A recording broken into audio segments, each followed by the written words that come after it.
High everyone स्वागत छ नयाँ भिडियो नयाँ क्लासमा। आजको क्लासमा हामीले सिक्नेछौँ बेसिक शब्दहरूको जुन अङ्ग्रेजी बोल्दा नजाने हुँदैन। यी शब्दहरूको तपाईँले प्रयोग गर्न जान्नुभयो भने तपाईँ अङ्ग्रेजी बोल्न सक्नुहुन्छ। ओके, यस्ता केही शब्दहरू छन्, त्यस्ता केही वर्डहरू छन् जुन तपाईँले कुनै पनि वाक्य बोल्नुहुन्छ हैन। धेरै ठाउँमा चाहिँ हामीले एउटै शब्दको पनि प्रयोग गरेर वाक्य बनाउन सक्छौँ। आजको भिडियोमा हामीले तिनै शब्दहरूको मिनिङ सहित सिक्नेछौँ र इक्जाम्पल पनि सिक्नेछौँ। ओके, आउनुहोस् भिडियोलाई सुरु गरौँ। Let's get started. पहिलो छ फ्रम। फ्रमको अर्थ हुन्छ बाट, देखि। कुनै ठाउँमा हामीले बाट भनेर प्रयोग गर्छौँ भने कुनै ठाउँमा हामीले देखि पनि प्रयोग गर्छौँ। अब तपाईँले कस्तो कस्तो अवस्थामा चाहिँ फ्रमको प्रयोग गर्ने त हैन। केही ठाउँबाट फ्रम सम प्लेस, कुनै समयबाट पोइन्ट अफ टाइम, कुनै पनि स्रोतबाट फ्रम एनी सोर्स। यी तीनवटा टाइपको तपाईँले वाक्य बनाउँदै हुनुहुन्छ। ठाउँबाट, समय, कुनै स्रोतबाट भन्ने तपाईँले कुनै वाक्य बनाउनु पर्यो भने चाहिँ हामीले फ्रमको प्रयोग गर्छौँ। अब हामीले यिनीहरूको इक्जाम्पल हेरौँ। सुरुमा हेरौँ हामीले कोही सम प्लेसको बारेमा इक्जाम्पल सहित तपाईँले हेर्नुभयो भने अझै राम्रोसँग बुझ्न सक्नुहुन्छ। ओके, म काठमाडौँबाट आउँदैछु। कुन ठाउँबाट आउँदै हुनुहुन्छ अरे? काठमाडौँबाट आउँदै हुन्छ हैन। I am coming from Kathmandu. I am coming from Kathmandu. They came from park. उनीहरू पार्कबाट आएका हुन्। हामी पोखराबाट आएका हौँ। We are from Pokhara. We are from Pokhara. हामी पोखराबाट आएका हौँ। ओके, अब देखिको प्रयोग यो के त समयलाई, निश्चित समयको बारेमा कुरा गर्दाखेरि पनि हामी के गर्छौँ त फ्रमको प्रयोग गर्छौँ। म भोलिदेखि काम गर्नेछु। I will work from tomorrow. I will work from tomorrow. Ram 10 बजेबाट काम गर्नेछ। निश्चित टाइम के हो त 10 बजेबाट काम गर्नेछ। Ram will work from 10 o'clock. Ram will work from 10 o'clock. म 10 देखि 5 बजेसम्म काम गर्छु। I work from 10 to 5. I work from 10 to 5. अब हामी कुनै स्रोतबाट पनि हामीले बोल्दाखेरि चाहिँ फ्रमको प्रयोग गर्छौँ। के इक्जाम्पल हेरौँ। मैले रामबाट यो सुने। तपाईँले सुन्नुभयो, केबाट कोबाट सुन्नुभयो त? रामबाट। यसमा सोर्स के हो त? राम हो हैन। मैले रामबाट यो सुने। I heard it from Ram. I heard it from Ram. मैले किताबबाट लेखेको हुँ। यसमा सोर्स के हो त? किताब हो हैन। I wrote it from the book. I wrote it from the book. उसले पसलबाट यो किनिरहेको छ। He is buying it from the shop. He is buying it from the shop. अर्को छ अन। अनको अर्थ हुन्छ को माथि, अथवा अर्को के हुन्छ त? मा अथवा को माथि। एक अब्जेक्टको माथि अर्को अब्जेक्ट राखेको हुनु। जस्तो टेबल माथि, टेबल एउटा वस्तु हो हैन, अब्जेक्ट हो।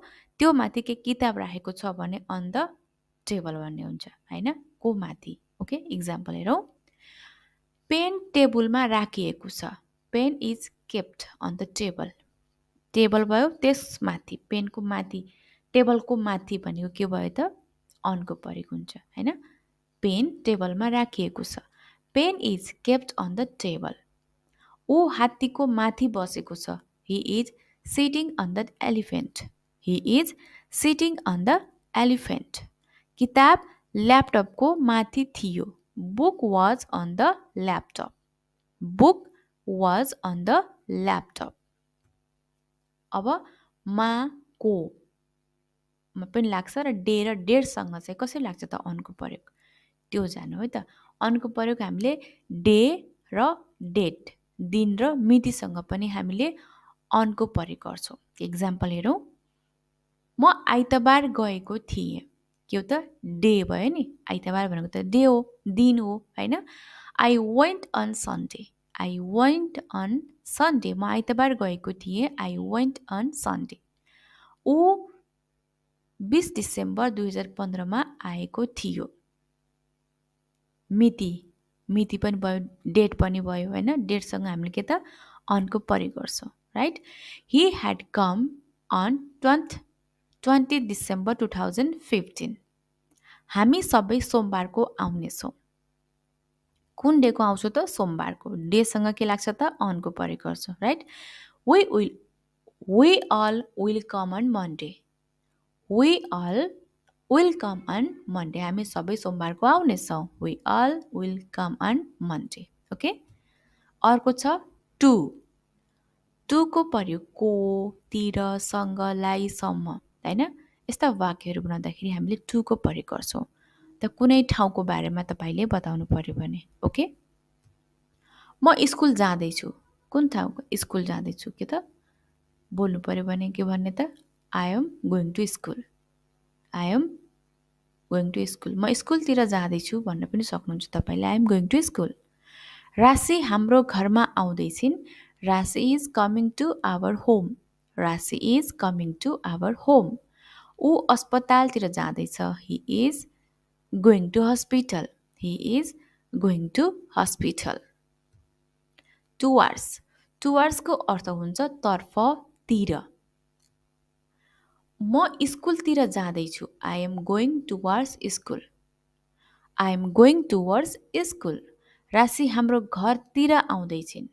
तपाईँको घरमा आउँछिन् थाहा छैन, तर तपाईँको तिर आउँदैछिन्, त्यतैतिर आउँदैछिन् भन्दाखेरि चाहिँ हामी टुवर्ड्सको प्रयोग गर्छौँ. Rashi is coming towards our home. Rashi is coming towards our home. ऊ अस्पतालतर्फ जाँदैछ. अस्पतालको बाटो हुँदै जाँदैछ बोल्नु पर्यो भने, होइन. अस्पतालै जान्छ भन्ने थाहा छैन, तर त्यही बाटो, अस्पतालतर्फ त्यही बाटो हुँदै जाँदैछ बोल्नको लागि हामी टुवर्ड्सको प्रयोग गर्छौँ. He is going towards hospital. He is going towards hospital. Under.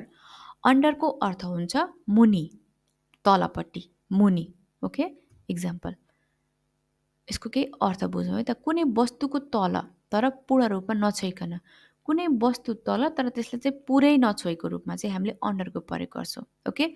Subject and object but not fully touched. Okay. पूर्णतया चाहिँ नछोइकन भएको अवस्थामा अन्डरको प्रयोग गरेर हामी वाक्य बनाउँछौँ. राम खाटमुनि लुकेको छ. Ram is hidden under the bed. Ram is hidden under the bed. आमा रुखमुनि बसिरहनु भएको छ. Mum is sitting under the tree. Mum is sitting under the tree. ऊ पुलमुनि थियो. He was under the bridge. He was under the bridge. Except. एक्सेप्टको अर्थ हुन्छ बाहेक. एक्सेप्ट बाहेक. जस्तो इक्जाम्पल, मोबाइल बाहेक, ल्यापटप बाहेक, म बाहेक, तिमी बाहेक, ऊ बाहेक, होइन. यसरी तपाईँले वाक्य बनाउँदाखेरि त एक्सेप्टको प्रयोग गरिन्छ.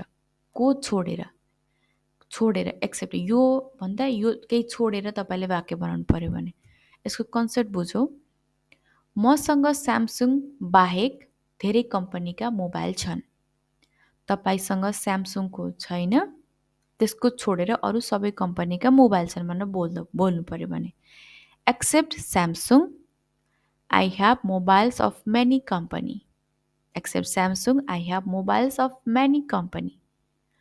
यो पसल आइतबार बाहेक हरेक दिन खुल्छ. आइतबार खुल्दैन. आइतबारको छोडेर अरू दिन सबै खुल्छ. सोमबारदेखि शनिबारसम्म चाहिँ खुल्छ, होइन. This shop opens every day except Sunday. अथवा तपाईँले अर्को तरिकाले भन्न सक्नुहुन्छ, except Sunday this shop opens every day. Okay. म तिमी बाहेक जो कोहीलाई गाली गर्न सक्छु. तिमीलाई छोडेर, होइन. तिमीलाई गर्न सक्दिनँ, तिमीलाई छोडेर अरू जो कोहीलाई पनि गाली गर्न सक्छु बोल्नु पर्यो भने. I can scold anyone except you. I can scold anyone except you. यो बाहेक मलाई जेसुकै दिनुहोस्. Give me anything except it. Give me anything except it. अर्को चाहिँ बिसाइड्स. बिसाइड्सको अर्थ पनि बाहेक नै हुन्छ, तर यसको अर्थ फरक लाग्छ। यसको अतिरिक्त बिसाइड्स, यसको त्यो पनि छ र अरू पनि छन् भनेर चाहिँ उस गर्न बुझ्नको लागि चाहिँ होइन, बिसाइड्सको प्रयोग कन्सेप्ट बुझौँ। मसँग स्यामसङको अलावा धेरै कम्पनीका मोबाइल पनि छन् को अतिरिक्त। Besides Samsung, I have mobiles of company. I have mobiles of many company. स्यामसङको मोबाइल पनि छ र अरू कम्पनीका मोबाइल पनि छन्। त्यति बेला तपाईँले बोल्नको लागि बिसाइड्सको प्रयोग गर्ने।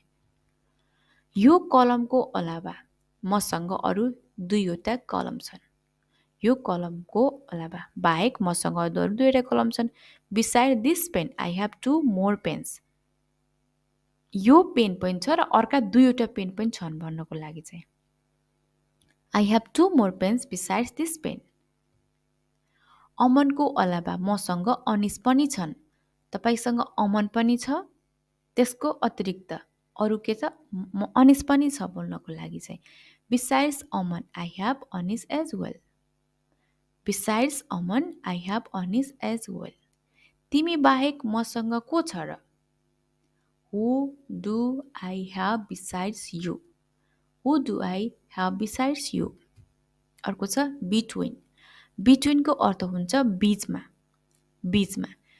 तपाईँ दुईजनाको बीचमा कुरा गर्दै दुईजनाको बीचमा छ भनेर केही बोल्नु पर्यो भने between को प्रयोग गर्ने। ओके, ऊ राम र हरिको बीचमा छ। कता राम र हरि भनेको 2टा भयो, त्यसको बीचमा छ बोल्नु पर्यो भने he is between Ram and Hari. He is between Ram and Hari. मैले 2वटा किताबको बीचमा फोन राखेँ। I kept the phone between 2 books. I kept the phone between 2 books. अर्को छ among. Among को अर्थ पनि बीचमा भन्ने हुन्छ, तर यसको अर्थ फरक लाग्छ। 2टाको बीचमा भन्दाखेरि तपाईले between को प्रयोग गर्नुहुन्छ, तर 2 भन्दा धेरैको बीचमा, तर कति भन्ने चाहिँ दिएको हुन्छ। कुल कति छन्, 50, 100 हैन, कति छन् भनेको त्यो त्यहाँ गन्त हुन्छ, गणना हुन्छ भने हामीले अमङको प्रयोग गर्छौं। ओके, म 50 जनाको बीचमा थिएँ। 2 भन्दा धेरै, तर कति थिए त 50 जना बीचमा थिए बोल्नु पर्यो भने I was among 50 people. I was among 50 people.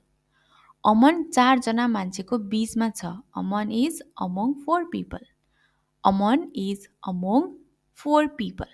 Okay, अर्को छ amongst.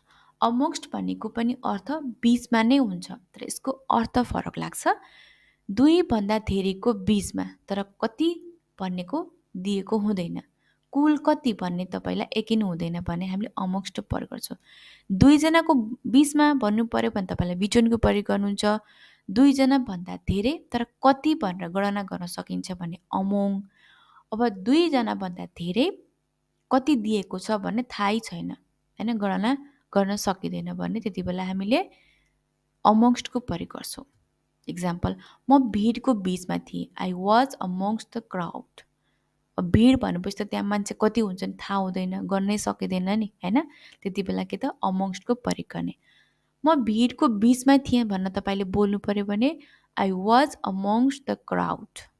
ओके, ऊ धेरै मानिसहरूको बीचमा थियो। धेरै भनेपछि धेरै हैन, गर्नै नसकिने बोल्नु पर्यो भने he was amongst many people. He was amongst many people. अर्को छ over. over को अर्थ हुन्छ को माथि, को माध्यमबाट, को माथि पनि हुन्छ र को माध्यमबाट भन्ने पनि हुन्छ over को प्रयोग। सम्राट डोरीको माथिबाट हाम फाले। सम्राट jumped over the rope. सम्राट jumped over the rope. हाम्रो टाउको माथि छत छ। There is a roof over our heads. There is a roof over our heads. खोलाको माथि एउटा पुल छ। There is a bridge over the river. There is a bridge over the river. अर्को छ above. above भनेको माथि। कस्तो अवस्था प्रयोग गरिन्छ त, सूची, कुनै सूचीको माथि, सूची लिस्टमा हैन, अमूर्त अब्स्ट्र्याक्टको माथि, कुनै स्तर लेभलको माथि चाहिँ हामीले above को प्रयोग गर्छौं। मेरो नाम उसको नाम भन्दा माथि छ। के त लिस्ट हुन्छ नि, त्यसको त लिस्टमा चाहिँ मेरो नाम उसको नामभन्दा माथि छ बोल्नु पर्यो भने my name is above his name, my name is above his name. पैसा मायाभन्दा माथि छ, money is above love, money is above love. उसका आँखा पानीभन्दा माथि थिए, हिज eyes were above water, his eyes were above water. मेरो देश सबैभन्दा माथि छ, my country is above all, my country is above all. अर्को छ बिलो, बिलोको अर्थ हुन्छ तल। यो पनि सूची, अब्स्ट्र्याक्ट, लेभल तीनवटामै परेको हुन्छ। इक्जाम्पल, मैले 10मा 60% भन्दा तल अथवा कम ल्याएँ। I scored below 60% in 10th। पैसा मायाभन्दा तल छ, मनी इज बिलो लभ। उसको स्तर तपाईको भन्दा तल छ, his level is below yours, his level is below yours. अर्को छ अप, अपको अर्थ हुन्छ माथि। बेलुन माथि गइरहेको छ, balloon is going up, balloon is going up. पानीको स्तर बढिरहेको छ, water level is rising up. भाउ बढ्दै गएको छ, prices are rising up, prices are rising up. Down, डाउनको अर्थ हुन्छ तल। मूल्य घट्दै गएको छ, prices are falling down, prices are falling down. पानीको स्तर तल गइरहेको छ, water level is going down, water level is going down. Okay, अर्को छ अपवार्ड्स, माथितिर। अपवार्ड्सको अर्थ हुन्छ माथितिर। म माथितिर जाँदैछु, I am going upwards, I am going upwards. Balloon माथितिर गयो, balloon went upwards, balloon went upwards. ढुङ्गा माथितिर फ्याँक्नुहोस्, throw the stone upwards, throw the stone upwards. डाउनवार्ड्सको अर्थ हुन्छ तलतिर। ओके, तलतिर। ढुङ्गालाई तलतिर फ्याँक्नुहोस्, throw the stone downwards, throw the stone downwards. उसले तलतिर हेऱ्यो, ही लुक्ड डाउनवार्ड्स, ही लुक्ड डाउनवार्ड्स। म तलतिर जाँदैछु, आई एम गोइङ डाउनवार्ड्स। तलतिर बोल्नु पर्यो भने डाउनवार्ड्स, माथितिर बोल्नु पर्यो भने upwards. Okay, I am going downwards. अर्को छ अफ, अफको अर्थ हुन्छ को। यसले के देखाउँछ, सो द रिलेसन, हैन, सम्बन्धलाई दर्शाउँछ। ओके, ऊ रामको भाइ हो, he is the brother of Ram, he is the brother of Ram. उनी 3 दाजुभाइकी बहिनी हुन्, she is the sister of 3 brothers, she is the sister of 3 brothers. यो कुर्सी त्यो पसलको हो, this chair is of that shop, this chair is of that shop. About, अबाउटको अर्थ हुन्छ बारेमा, को बारेमा, बारेमा। ऊ मेरो बारेमा कुरा गर्दैछ, he is talking about me, he is talking about me. बाबालाई मेरो बारेमा थाहा छ, father knows about me, father knows about me.